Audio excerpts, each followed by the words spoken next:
तो शालिनी भक्ति सागर कथा में आपका बहुत बहुत स्वागत है। तो दोस्तों आइए जानते हैं महाशिवरात्रि व्रत पौराणिक कथा और प्रदोष व्रत के दिन भी यह कथा सुनी जाती है। तो आज और कल 2 दिन यह कथा अवश्य सुने ताकि हम पर भगवान शिव का आशीर्वाद प्राप्त रहेगा।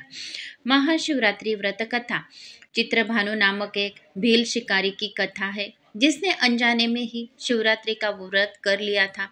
रात भर जगते हुए चित्रभानु ने अनजाने में ही महाशिवरात्रि पर शिवजी के ऊपर बेल के पत्ते अर्पित किए, जिसके पुण्य से वह शिवलोक में स्थान पा गया।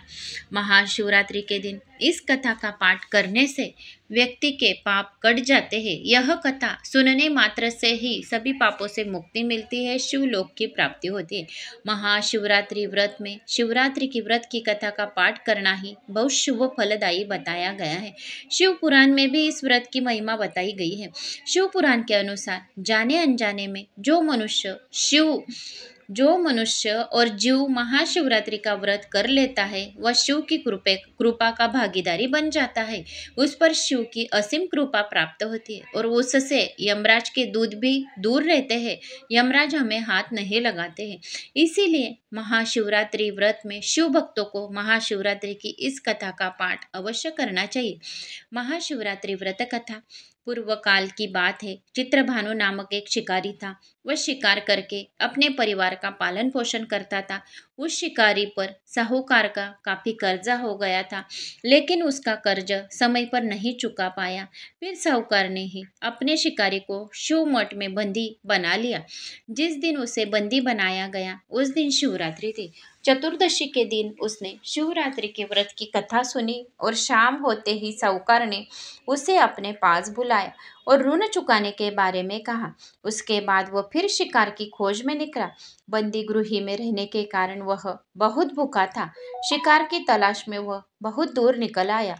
अंधेरा होने पर उसने जंगल में ही रात बिताने का फैसला किया और एक पेड़ पर चढ़ गया। उस पेड़ के नीचे शिवलिंग था जो बेलपत्र के पत्तों से ढका हुआ था। शिकारी को उसके बारे में जानकारी नहीं थी। पेड़ पर चढ़ते समय उसने जो टहनियाँ तोड़ी वह शिवलिंग पर गिरती रही। इस तरह से भूखे प्यासे रहकर शिकारी का शिवरात्रि का व्रत हो गया और शिवलिंग पर बेलपत्र भी चढ़ गई। रात के समय एक हरनी पानी पीने के तालाब पर आई। पानी पीने के लिए शिकारी जैसे उसका शिकार करने जा रहा था भी हिरनी बोली, मैं गर्भवती हूँ, शीघ्र ही प्रसव करूंगी।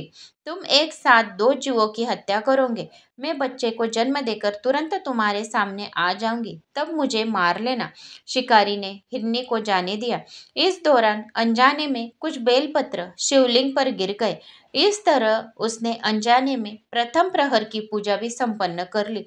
कुछ देर बाद एक हिरनी उधर से निकली। जैसे ही शिकारी उसे मारने के लिए धनुष्य बाण चढ़ाया तो हिरनी ने विनम्रता पूर्वक निवेदन किया, हे शिकारी, मैं थोड़ी देर पहले ही ऋतु में निवृत्त हुई हूँ, कामातुर विरहिणी हूँ, अपने प्रिय की तलाश में हूँ। अपनी पति से मिलकर मैं तुम्हारे पास आ जाऊंगी। शिकारी ने उसे भी जाने भी दिया। रात को आखिरी पहरी बीत रहा था, तभी भी कुछ बेलपत्र शिवलिंग पर गिरे जा रहे थे। ऐसे में शिकारी ने अनजाने में ही अंतिम पर की पूजा भी कर ली। इस दौरान वहां एक हिरनी अपने बच्चों के साथ आई। उसने भी शिकारी से निवेदन किया और शिकारी ने उसे जाने दिया। इसके बाद शिकारी के सामने एक हिरन आया।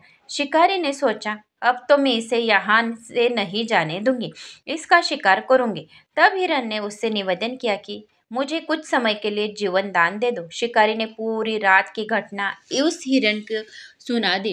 तब हिरन ने कहा कि जिस तरह से 3 पत्नियों के प्रतिज्ञा बंद होकर गई है, मेरी मृत्यु से अपना धर्म का पालन नहीं कर पाएगी। जैसे तुमने उन्हें विश्वापात्र मानकर छोड़ा है, मुझे भी जाने दो। मैं उन सबके साथ तुम्हारे सामने शीघ्र ही उपस्थित होता हूँ। शिकारी ने उसे भी जाने दिया। इस तरह सुबह हो गई। उपवास, रात्रि जागरण और शिवलिंग पर बेलपत्र चढ़ाने से अनजाने में ही शिवरात्रि की पूजा पूर्ण हो गई। लेकिन अनजाने में हुई पूजा का पूरा परिणाम उसे तत्काल मिला। थोड़ी देर बाद हिरन और उसका पूरा परिवार शिकारी के सामने आ गया। उन सभी को देखकर शिकारी को बहुत गिलानी हुई और उसने पूरे परिवार को जीवन दान दे दिया। अनजाने में महाशिवरात्रि का व्रत का पालन करने पर भी शिकारी को मोक्ष की प्राप्ति हुई। जब मृत्यु काल में यमदूत जीव को ले जाने आए तो शिव गुणों ने उन्हें वापस भेज दिया और उस शिवलोक ले गए। शिव जी की कृपा से चित्रभानु अपने पिछले जन्म को याद रख पाए। शिवरात्रि का महत्व जानकर उसको अगले जन्म में भी पालन पोषण कर दिया और उस पर भगवान शिव अत्यंत प्रसन्न हुए। जो कोई भगवान शिव की पूजा अर्चना करता है उस पर भगवान शिव का असीम कृपा प्राप्त होती है। तो यह रही महाशिवरात्रि की व्रत कथा। तो उम्मीद करती हूँ आपको मेरी यह व्रत कथा अच्छी लगी हो। अच्छी लगी तो चैनल को लाइक सब्सक्राइब अवश्य करें। कमेंट्स बॉक्स में अवश्य लिखें कि आपको मेरी यह व्रत कथा कैसी लगी। हर हर महादेव, ओम नमः शिवाय आप अवश्य करें। और आपको महाशिवरात्रि के दिन जल अभिषेक रुद्र अभिषेक अवश्य करना है। इस दिन शिव लीला अमृत का 11वें अध्याय का पठन श्रवण करें। शिव सहस्त्र नामावली का पठन करें। ओम नमः शिवाय इस मंत्र का जाप करें। 4 प्रहर की पूजा करें। पार्थिव शिवलिंग की पूजा करें और पार्थिव शिवलिंग पर जल अभिषेक रुद्र अभिषेक शहद का अभिषेक जरूर करें। घी से और पंचामृत से अभिषेक, गन्ने के रस से अभिषेक अवश्य करें। इस दिन जो कोई जितनी शिव की पूजा आराधना करते हैं उस पर शिव की असीम कृपा प्राप्त होती है।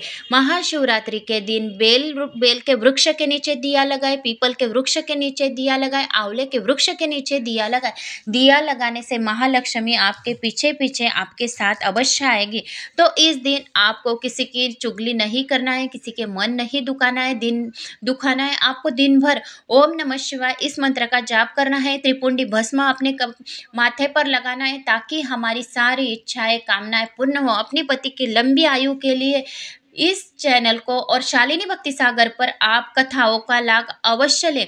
शालिनी भक्ति सागर पर 1-1 घंटे की कथाएं अवश्य आएगी महाशिवरात्रि पर्व की। तो उस चैनल को अवश्य सब्सक्राइब करें और अपने पति की लंबी आयु के लिए कामना करने के लिए वह कथाएं अवश्य सुने।